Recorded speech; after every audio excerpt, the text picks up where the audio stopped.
के जो लोकल लोग हैं वो क्यों नहीं हमास से पूछ लेते, क्यों नहीं पूछ लेते कि वहां पर बेगुनाह लोग क्यों मारे जा रहे हैं, दूध पीते बच्चे, बहुत मासूम छोटे बच्चे आखिर क्यों मारे जा रहे हैं। लेकिन साथ ही साथ मेरा कहना ये भी है कि पांचों उंगलियां बराबर नहीं होती। हो सकता है कुछ लोग सवाल करते हो सकता है कुछ लोग सपोर्ट करते हो, और जिसका मिला जुला रिजल्ट ये है कि तबाही बड़े स्तर पर है। एक और बड़ी खबर इस बीच मिल रही है, अमेरिका के राष्ट्रपति जो बाइडेन का बयान सामने आया है और गाजा में संघर्ष विराम की जिम्मेदारी हमास की है, ये उनका कहना और मानना है।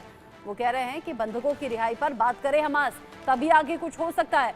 जो बाइडेन कह रहे हैं कि जिम्मेदारी हमास की है, अब आगे वो चाहता क्या है, क्या युद्ध इसी तरीके से चलता रहे, जारी रहे, या फिर बंधकों को रिहा करे तो फिर अगली बात कुछ युद्ध विराम पर हो सके। हमास के बंधकों को रिहा करते ही ये जंग रुक जाएगी, यानी कि हमास जैसे ही उन बंधकों को रिहा कर देगा तो फिर ये जंग रुक सकती है।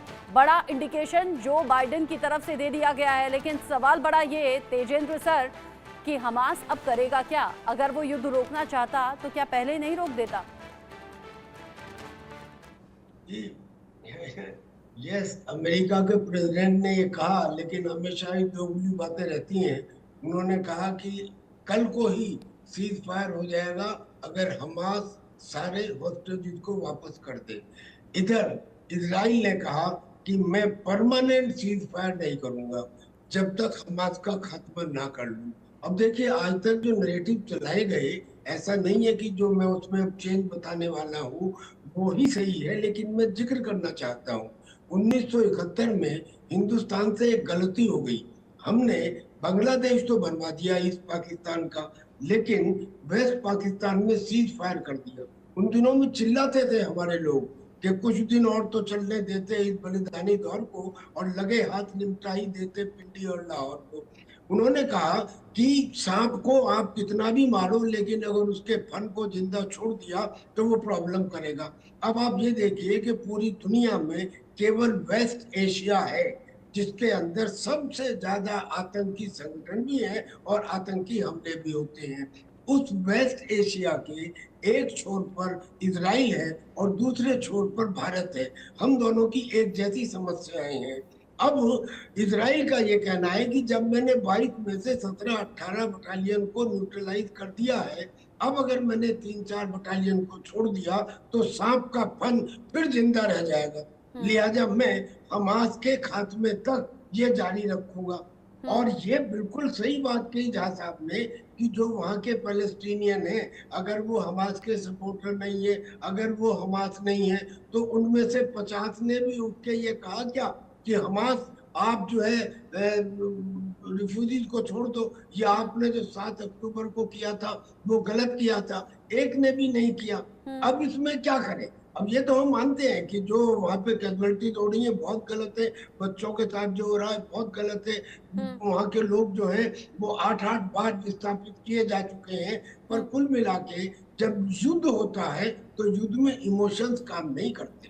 युद्ध में तो फिर यानी कि आप कह रहे हैं कि अगर हमास चाहे तो ये युद्ध रुक सकता है। साथ ही साथ क्यों नहीं फिलिस्तीन के जो आम नागरिक हैं वो उठकर ये सवाल पूछे, लेकिन खून का प्यासा कट्टर हमास न तो किसी के जज्बातों को समझता है, न ही इस तबाही को वो गंभीरता से ले रहा है। एक और बड़ी खबर इस बीच मिल रही है, गाजा पट्टी पर इजराइल के हमले जो लगातार चल रहे हैं उन हमलों में तेजी भी आई है। उत्तरी गाजा पट्टी में ताबड़तोड़ हमले हो रहे हैं। इजराइल के लड़ाकू विमानों का ये हमला देखा गया है। हमास की कई सुरंगों का पता लगा है, आईडीएफ ये दावा कर रही है। इसीलिए ये अभी की जो बड़ी कार्रवाई है ये की गई है, ये एक्शन इसीलिए किया गया है क्योंकि हमास की कई सुरंगों का पता चला है। हमले की योजना बना रहे थे आतंकी। आईडीएफ ये दावा कर रही है कि अगर हम हमला नहीं करते तो फिर बड़े हमले की तैयारी में हमास के आतंकी थे। जिटौन इलाके में बड़ा सैन्य अभियान यहाँ पर चल रहा है। जिटौन में 30 आतंकी मारे गए हैं। ये बड़ा नुकसान हमास का है और बड़ी कामयाबी आईडीएफ के लिए है। एक स्कूल से दर्जनों हथियार बरामद हुए हैं। पूर्वी रफा में एक सुरंग का पता चला है। अलग अलग जगह अंडरग्राउंड ये सुरंगें बनाई गई हैं। पूरी तरह से बख्तरबंद तरीके से ये सुरंगें हैं ताकि कोई नुकसान ना पहुंचे। लेकिन आईडीएफ ये जानती है कि जब तक इन सुरंगों को और इस तरह के ठिकानों को ढूंढ कर तबाह नहीं किया जाएगा तब तक हमास का खात्मा नहीं होगा। और जैसे कि अभी तेजेंद्र सर ने कहा कि जो सांप का फन है वो जब तक पूरी तरह से कुचला ना जाए तब तक खात्मा होगा नहीं। ये इजराइल बेहतर तरीके से समझता है। वीएन झा सर, अगर जिस तरीके से ये स्ट्राइक हुई है, जिस तरीके से बड़ी तबाही की बात हो रही है और 30 आतंकियों के मारे जाने का दावा है, ये संख्या तो हमास के आतंकियों की लगातार जो मरने वालों में है वो बढ़ रही है, लेकिन हमास का खात्मा क्या वाकई कभी प्रैक्टिकली पॉसिबल है? देखिए, हमास एक मानसिकता है। जितने जितने टेररिस्ट ऑर्गेनाइजेशंस हैं आज के दिन में, लगभग 175 इस्लामिक टेररिस्ट ऑर्गेनाइजेशंस हैं वर्ल्ड ओवर। उसमें से कुछ बहुत सारी वेस्ट एशिया में हैं, मिडिल ईस्ट का जो हो गया, अभी 34 तो अकेला पाकिस्तान में है, 34 ऑर्गेनाइजेशंस अकेला पाकिस्तान में है। तो इस तरह से जो जितने जिहादी ऑर्गेनाइजेशंस हैं ये आइडियोलॉजिकल बेस्ड हैं। ये इनके कुरान में जो लिखा हुआ है कि हम और आपों को यहाँ पे या दुनिया में रहने का अधिकार नहीं है, वो उसका पालन करते हैं। अब बात आई हमास की, जो इसराइल की बात है। तो देखिए, हमास को जितने भी टेररिस्ट उसके हैं, आप उसमें ज़्यादातर तक को मार देंगे, लेकिन खत्म नहीं कर सकते हैं, लेकिन उनको डिसबैंडेड तो कर सकते हैं। गाजा में वही अभी जो इसराइल कर रही है वही कर रही है कि गाजा में हमास को पूरा का पूरा इनकैपेसिटेट करके डिसबैंड कर दें एडमिनिस्ट्रेशन से, जिससे कि आगे फिर हमास ऐसी कोई काम करने के लायक ना रहे जिस इसराइल को खतरा हो। एक और चीज आप अगर बताते तो सारे आपके जो व्यूअर्स हैं उनको और इंफॉर्मेशन मिलती। अभी जो राफा में जो इन्वेड किया हुआ है, राफा से इजिप्ट में खुलने वाले कम से कम 7 टनल्स हैं। उसमें से एक मेन टनल है जो कि बहुत दूर तक जाके खुलती है, और बाकी 6 टनल जो हैं वो भी जाके इजिप्ट में खुलते हैं। तो अभी ये जो टेररिस्ट हैं ये उन सबों को यूज करने वाले थे। एक और चीज, जो अभी उत्तरी गाजा की बात सुन रहे हैं या खान यूनिस की बात सुन रहे हैं, और भी कुछ ऐसे एरिया हैं यहाँ पे हमास के टेररिस्ट रीग्रुप होना चाहते हैं, और इसीलिए दोबारा नॉर्थ गाजा में बमबारी शुरू हुई, क्योंकि ये लोग वहां पे रीऑर्गेनाइज करने की कोशिश कर रहे थे। क्योंकि जब अब उनके ऊपर प्रेशर पड़ रहा है रफा में, तो सिविलियन बन के वहां से आ जाते खान यूनिस से करके फिर वो चले आते इस नदर्न गाजा में। तो ये इनका प्लान चलता रहता है, यहाँ से छोड़ के वहां, वहां से छोड़ के वहां, ये करेंगे। लेकिन यही इसराइल चाहती है कि वो ना कर पाए। जितने ज्यादा हमास के जो एक्टिविस्ट हैं या टेररिस्ट हैं उनको न्यूट्रलाइज किया जा सके वो कर रहे हैं। ठिकाने बदलना, खुद को अंडरग्राउंड कर लेना, जगह जगह छिपकर चकमा देना, ये हमास के टॉप कमांडर्स की स्ट्रैटेजी रही है। लेकिन आईडीएफ यही तो चाहती है कि हर ठिकाने तक पहुंचे और एक एक का जो आतंकी है, एक एक जो टॉप कमांडर है वो मारा जाए, और तभी हमास का पूरी तरह से खात्मा होगा। एक और बड़ा अपडेट है, विध्वंसक हमलों से दहला है उत्तरी गाजा, और ऐसे में गाजा पट्टी में जहां पर इजरायली बॉम्बर्स की तरफ से बड़ी तबाही हुई है, और इस तबाही की कई तस्वीरें भी सामने आ रही है। इजरायली बॉम्बर्स ने सीधे सीधे कहर बरपाया है गाजा पट्टी में। यहां हमास के कई ठिकानों पर ताबड़तोड़ बमबारी की गई है। जैसा हम लगातार डिस्कस कर रहे हैं कि अगर हमास का खात्मा करना है, हमास के आतंकियों का खात्मा करना है, हमास के टॉप कमांडर्स का खात्मा करना है, तो ये हमले इसी तरीके से चलते रहेंगे। लेकिन फिर अफसोस इस बात का होता है कि जहां जहां हमास के ठिकाने तबाह करने के लिए कार्रवाई होती है, वहां आम लोग भी इसका शिकार होते हैं। तेजेंद्र सर, हमास की स्ट्रैटेजी तो शुरुआत से यही रही है कि अगर छिपना है, अगर अपना कोई भी ठिकाना बनाना है, तो वो आम लोगों के आसपास, या तो रेजिडेंशियल एरिया या फिर स्कूल और अस्पतालों के आसपास। अभी तक जो ऑपरेशंस हुए हैं उनमें यही देखा गया है। बिल्कुल सही कह रही हैं आप।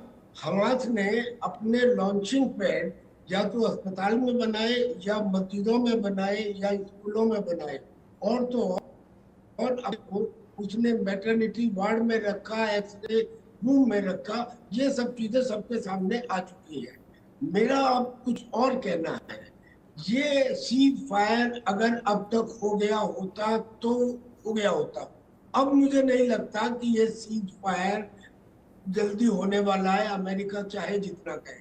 कारण है पुतिन अपनी 5वीं टर्म जीत चुके हैं, और उनकी पॉलिसी है प्रोट्रैक्टेड, लंबा वार, जिसमें उलझाए रखना बजाय इमीडिएट, स्विफ्ट और लीथल एक्शन, इमीडिएट एक्शन लेने के, लंबे समय तक दुश्मन को उलझाए रखना।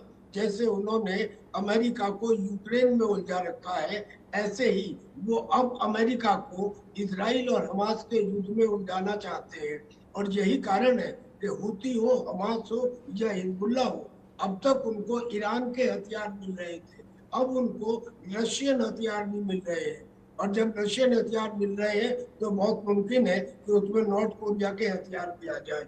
यानी कि वो ये चाहते हैं कि अमेरिका यहाँ भी कमजोर रहे, कमजोर हो इस लड़ाई में, जैसे उसने रशिया के साथ यूक्रेन में किया है। अब रशिया अमेरिका के साथ हमास के साथ या गाजा पट्टी में करना चाहता है, और इसलिए उन्होंने ईरान के जो प्रॉक्सीज हैं उनको मदद करनी शुरू कर दी है। और वो सवाल इजराइल के सामने सबसे बड़ा ये है कि इजराइल ने ये कसम खाई है कि मैं हमास को पूरी तरह से खत्म करूंगा। ये बात तो हम मानते हैं कि कोई ऑर्गेनाइजेशन पूरी तरह से खत्म नहीं होता, उसकी विचारधारा तो जिंदा रहती है, लेकिन उसका 99% इनकेपेबल हो जाना, दोबारा सिर ना खड़ा कर देना, उसी को खत्म करना कहते हैं। अब जो हमास वापस चले गए थे जबालिया कैंप में, फिर उन्होंने हमला किया।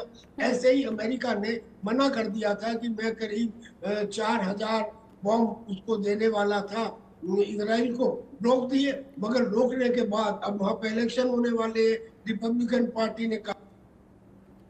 जिस तरीके से आप जानकारी दे रहे हैं और बता रहे हैं, विचारधारा जब तक खत्म नहीं होगी, हमास का खात्मा नहीं होगा, और वही विचारधारा तो खत्म करना यहाँ इम्पॉसिबल सा नजर आ रहा है। और आपने कहा युद्ध अगर अभी तक रुकता तो रुक जाता, लेकिन अभी दूर तक रुक पाएगा ऐसी संभावना दिखती नहीं है। आप ठीक कह रहे हैं, लेकिन इन सबके बीच में फिलिस्तीन के राफा में आईडीएफ का हमला बढ़ा है। अभी हमने आपको बताया एयर स्ट्राइक वहां पर हुई है, जमीन पर आमना सामना तो लगातार हो रहा है इस टकराव की स्थिति में, युद्ध की स्थिति में, लेकिन इजरायल ने शहर